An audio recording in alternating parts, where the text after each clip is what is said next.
Kok ada bercak darah ya Mams? Jangan khawatir dulu, karena ini bisa jadi tanda implantasi. Di video kali ini, kita akan bahas lebih lanjut tentang bercak darah dan tanda-tanda kehamilan lainnya di minggu ketiga.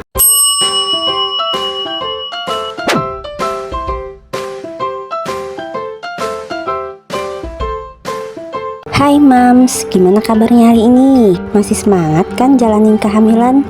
Nah, sekarang kita masuk minggu ketiga. Jangan salah, meskipun baru minggu ketiga, janin Mams sudah bereaksi loh. Yuk kita lihat apa aja yang terjadi di minggu ini. Dan jangan lupa siap-siap kaget ya, karena perkembangan si kecil cepet banget. Sekarang si kecil di dalam perut Mams itu ukurannya masih sebesar biji cilia loh. Bayangkan, beratnya baru 1 sampai 1,13 gram dan panjangnya 0,01 sampai 0,02 cm. Seberapa kecil? Ya begitu kecil. Tapi jangan salah, meskipun kecil, perkembangannya sudah luar biasa. Saat ini, sel telur yang sudah dibuahi, yang disebut zigot, sedang dalam perjalanan seru dari tuba Fallopi menuju rahim. Perjalanan ini memakan waktu 3-4 hari loh. Sambil zigot ini membelah jadi 16 sel identik, zigot yang lucu ini begitu sampai di rahim bakal berkembang jadi morula. Dan dalam 1-2 hari, morula ini mulai menempel di dinding rahim Mams. Setelah menempel, si morula ini bakal berubah jadi blastocyst alias calon embrio Mams. Nah, blastocyst ini masih mulai bekerja keras nih. Dia udah punya 46 kromosom lengkap, 23 dari Mams dan 23 lagi dari Dad. Kromosom-kromosom ini isinya informasi-informasi penting tentang si kecil, seperti warna mata, warna rambut, jenis kelamin, bahkan karakter identiknya. Jadi, kalau si kecil nantinya pintar atau punya senyum manis, itu semua udah ditentukan sekarang. Blastocyst kecil ini nggak cuma berhenti sampai di situ loh. Dia juga mulai membentuk kantong cairan yang nantinya bakal jadi kantong ketuban, tempat si kecil tinggal dan main air selama di dalam rahim. Terus, sel-sel di luar blastocyst mulai berubah menjadi plasenta yang tugasnya sangat penting, karena plasenta ini yang bakal mengirim oksigen dan nutrisi dari Mams ke si kecil selama 9 bulan ke depan. Ada yang lebih keren lagi nih, tubuh Mams sekarang mulai mengeluarkan protein bernama imunosupresan. Apa sih ini?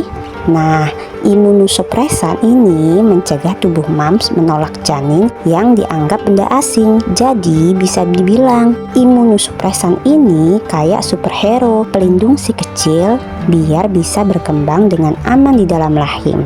Hormon kehamilan HCG juga sudah mulai diproduksi nih Mams. Inilah hormon yang bikin tespek Mam menunjukkan 2 garis. Hormon ini juga penting banget loh, karena dia merangsang korpus luteum buat memproduksi hormon estrogen dan progesteron yang bakal menjaga lapisan rahim tetap kuat untuk si kecil. Inilah mengapa Mams tidak akan mengalami menstruasi pada saat hamil. Di minggu ketiga ini, Mams mungkin belum sepenuhnya sadar karena sedang hamil, tapi ada beberapa tanda yang bisa dirasain.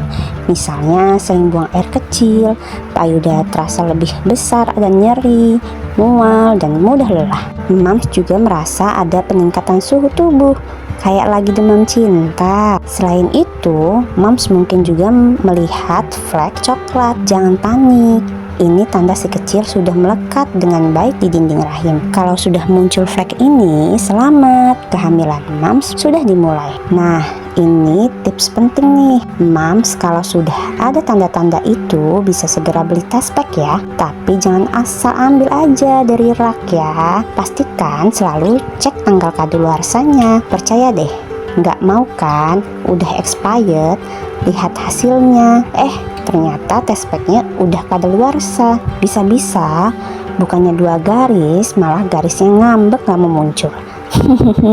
Jadi ingat ya Mams, tespek juga punya masa aktif loh, kayak hubungan yang harus dirawat biar nggak basi. Saat ini tubuh Mams belum membentuk plasenta sepenuhnya.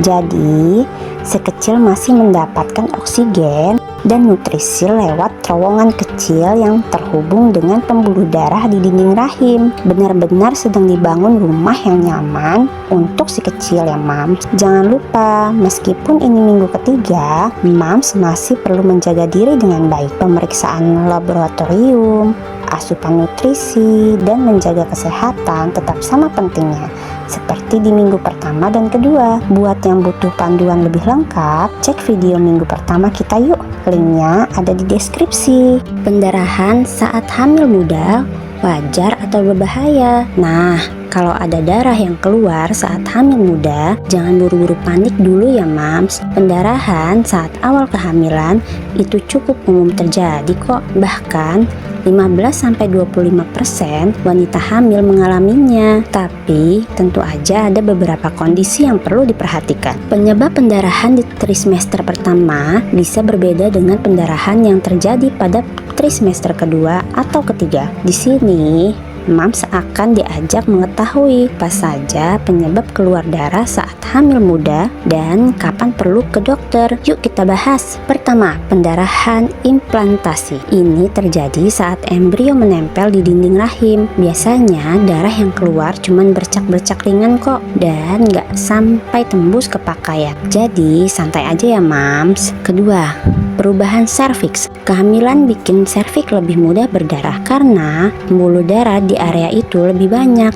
Jadi setelah hubungan seksual atau tes pap, nggak heran kalau ada bercak darah. Ketiga, keguguran. Pendarahan berat di semester pertama bisa jadi tanda keguguran. Kalau ini terjadi, terutama kalau disertai kram dan sakit punggung, segera hubungi dokter ya Mams. Keempat, kehamilan ektopik. Ini kondisi di mana sel telur tumbuh di luar rahim. Biasanya di tuba loh. Tanda-tandanya adalah pendarahan, sakit perut di satu sisi, dan nyeri ujung bahu. Jangan tunda-tunda buat periksa ke dokter kalau merasa ada tanda ini ya Mams. Kelima, hematoma subkorioni. Pendarahan yang satu ini berasal dari salah satu selaput di sekitar embrio. Seringnya nggak menyebabkan komplikasi serius dan biasanya sembuh sendiri loh, tapi tetap perlu dipantau ya Mams. Keenam, infeksi. Pendarahan juga bisa disebabkan oleh infeksi. Ini biasanya berbahaya juga buat janin, jadi perlu segera diobati. Jangan khawatir, dokter biasanya akan kasih antibiotik yang aman buat ibu hamil. 7.